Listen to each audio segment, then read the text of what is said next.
Commander Elena Vasquez stared at the holographic display in stunned silence, her coffee cup frozen halfway to her lips. The readings couldn't be right.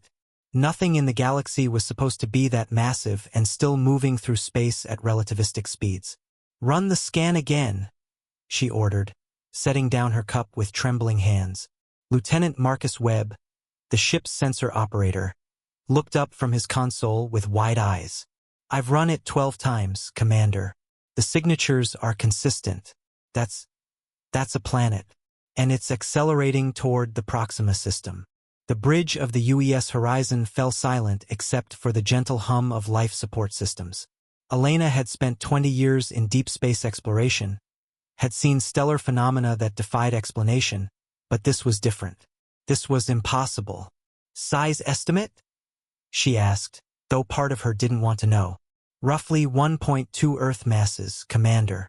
Diameter approximately 13,000 kilometers. But the energy signatures..." Webb's voice trailed off as he shook his head. "It's not natural. The entire planetary mass is surrounded by a coherent energy field. And there are structures." Elena moved to the central display, gesturing for a detailed projection. What materialized before her challenged everything she understood about engineering and physics. The planet's surface was covered in geometric patterns that stretched across continents, metallic structures that seemed to flow like rivers of silver across the landscape. At the poles, massive crystalline formations pulsed with an inner light that suggested incomprehensible power sources. "How fast is it moving?" she asked, though her voice came out as barely a whisper. "0.27 light speed, and accelerating," Webb reported. "At this rate, it'll reach Proxima Centauri in 14 standard days." The implications hit Elena like a physical blow. Proxima housed the largest human colony outside the Sol system. 12 billion people lived in the orbital habitats around the red dwarf star. If this thing was heading there with hostile intent... "Commander," interrupted Chief Science Officer Dr. Amira Hassan, rushing onto the bridge with a tablet clutched to her chest. "I've been analyzing the long-range telescope data. You need to see this." The display shifted to show the planet ship's night side.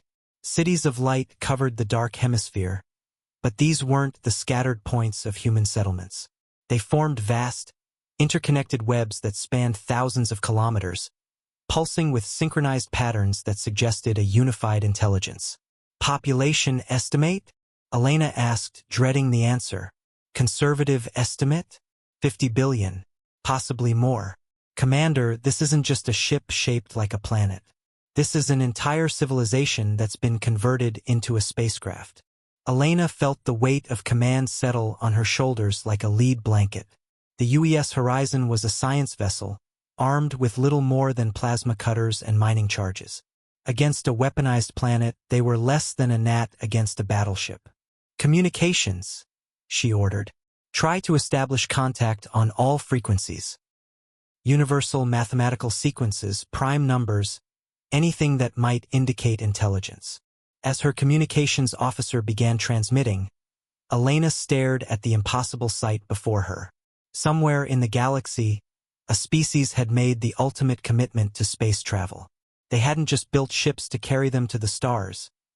They had transformed their entire world into a vessel, taking their oceans, their atmosphere, their very civilization with them on a journey across the cosmos.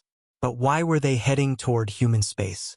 And more importantly, were they refugees seeking a new home, or conquerors with the power to reshape entire solar systems? The answer, Elena realized with growing dread, would determine the fate of humanity itself. She watched the planet ship continue its inexorable journey through the void, carrying billions of alien minds toward an encounter that would change the galaxy forever. In the silence of space, civilizations were about to collide.